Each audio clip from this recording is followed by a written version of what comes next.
If you've ever admired the way chefs slice through fish or chop vegetables with that smooth rhythm, despite the skill, it usually comes down to a well-made knife. And Japanese blades are built for that kind of flow. So today, we're bringing you 7 Japanese knives that are sharp, clean, and dependable, each one designed to connect the cook to the process.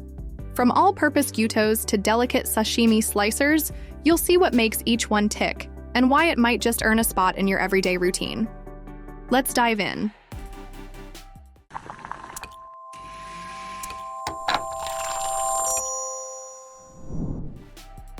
Well, starting with the Gyuto knife, they're like the Japanese take on a Western chef's knife, and the Kawahiro black forging Guuto feels like a real craftsman's piece, hand-forged, 210mm long, with a 4mm thick spine. It's solid, but not heavy. That weight actually works in your favor. It helps the blade fall through ingredients with less force from your hand, and its VG10 steel core holds a sharp edge and stays that way. You can use it to slice salmon fillet, carve thin cuts of daikon, even tackle thick mushrooms. It doesn't just push through, it glides, especially when you're doing long, clean cuts, like breaking down meat or slicing through a dense onion stack. The handle's a showpiece, ebony and akagi with a turquoise collar. But it's not just pretty. That octagonal shape gives you grip security, even if your hand's a little damp from prep. If you want a knife that's dependable, precise, and built for real kitchen use, not just for looks, this one brings it all together. Now, this one, it got a look that surprises people. The Husk knife doesn't follow the usual playbook. It's curved, has a thick spine, and that finger hole, it's not just for show. Slide your index in, and suddenly the whole knife feels like an extension of your hand. You're locked in, and the control you get, especially for boning, trimming, or detail cuts, is impressive. It's made from premium stainless steel, so edge retention is decent. But what great is how it performs when you're up close and working with tougher cuts, like separating chicken joints or trimming fat off a ribeye. It's also useful when you want some weight behind your chop, like on carrots or squash. And its beechwood handle is smooth, wide, and fills the hand well. You'll feel the confidence right away. It's not ideal for delicate tasks like tomato slicing or chiffonade, but if your work leans toward meat prep or heavy-duty chopping, it fits in perfectly. This one's for those who see cooking as a bit of an art form. The Shun Cohen is a set of knives and very premium. You get 2 knives, an 8-inch chef's knife and a 6-inch utility packed in a metal case with custom-fitted leather sheaths. Right out of the case, you can tell it's crafted to be different. The blades are made from dual-core steel, VG2 and VG10 stacked in 71 alternating layers. This gives them not only strength and flexibility, but edge retention that's hard to beat. When you're dicing onions or carving meat, they don't slip or catch. They just glide. The 8-inch knife is perfect for daily slicing, chopping, even rough prep like having squash or cutting through cabbage. And the 6-inch? That one shines for detailed work, like cutting fruit, prepping garnishes, or anything in tighter spaces. The pocket handles have a smooth D shape that fits into your palm without effort. And you'll notice this tiny ridge that lets your fingers settle right in place. That's a comfort you don't even think about once you start using it. For someone who takes their cooking seriously, this one feels like a lifetime kind of tool. It's built to last, and you'll feel that in every slice.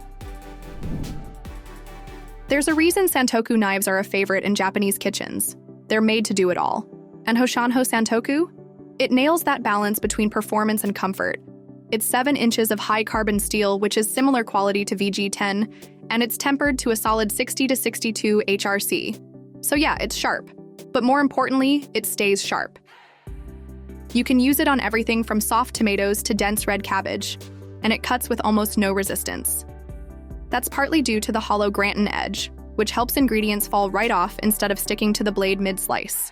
The blade feels well-balanced, leaning slightly forward, which gives you good control for dicing or fast chopping. And that red sandalwood handle? It's comfortable, doesn't slip, and has a nice grip that settles in the palm. Whether you're prepping stir-fry or slicing through meat for stews, this knife feels like a dependable daily driver that works hard without wearing your hand out. Now this one's a bit of a specialty tool, the Honosuki. It's short, precise, and traditionally used for poultry. But this version from Made In, it's more than just a boning knife. Forged in Seki City, it's a 66-layer Damascus blade with a VG10 core, which means it's crazy sharp, but also refined enough for detail work. Its reverse tanto tip gives you that clean entry point around joints, and the spine dips just enough to help with tight angles when you're working close, like under chicken skin or when tracing along bones. And the paddock wood handle feels warm in the hand, with just enough weight to keep things balanced. It's comfortable for long prep sessions, and that full bolster adds a touch of Western familiarity. It won't replace a chef's knife, but it's the one you'll want when you're trimming fat, breaking down a bird, or even doing fine work on a piece of fish. And since it's a limited run, there's something satisfying about owning one that not everyone has. If you've ever tried slicing raw fish with a regular kitchen knife, you'll know it doesn't work. And that time you will feel this knife near your hand. The KEEMMAKE, a Yanagiba knife which is long, narrow, and built for clean, one-pass slicing, especially for sashimi or sushi prep. This one's 10.5-inch blade, built with Japanese 440C high-carbon stainless steel with 58 HRC. And it's hand-sharpened to a 12 to 15-degree angle. That means you get paper-thin cuts without tearing the flesh. You can use it on tuna, salmon, and even delicate white fish. It moves through like a breeze when you get your angle right. The rosewood handle has a smooth, rounded shape that gives you gentle control during long cuts. It's light, comfortable, and lets you guide the blade with minimal effort. It's not the knife for chopping or heavy-duty prep, but if you enjoy Japanese cuisine or just want a proper knife for serving raw fish beautifully, this one does a very good job. There's something oddly satisfying about chopping veggies with a Nakiri. No rocking, no tearing, just clean, straight cuts. And HOSHANHO Nakiri handles that task like a pro. It's a 7-inch cleaver-style knife with a high-quality steel blade, sharpened to a precise 15-degree edge. Whether you're slicing bell peppers or cubing raw meat, it keeps that edge working smoothly. You can try it on everything: tomatoes, cabbage, onions, even lemons, and the cuts will be effortless. That scallop-shaped hollow grind along the blade helps prevent things from sticking, so you're not constantly wiping it down between chops. And its handle's also paka wood, simple, sturdy, and shaped for comfort. So you will get a solid grip, and the balance across the middle helps reduce wrist fatigue when you're prepping big meals. It's ideal for veggie-heavy meals, stir-fry nights, or anyone who wants more control and consistency when dicing or shredding produce. Alright, that's all. Thanks for watching. If you found a new favorite, let us know in the comments. Hit that like button if this helped, and don't forget to subscribe for more finds coming your way.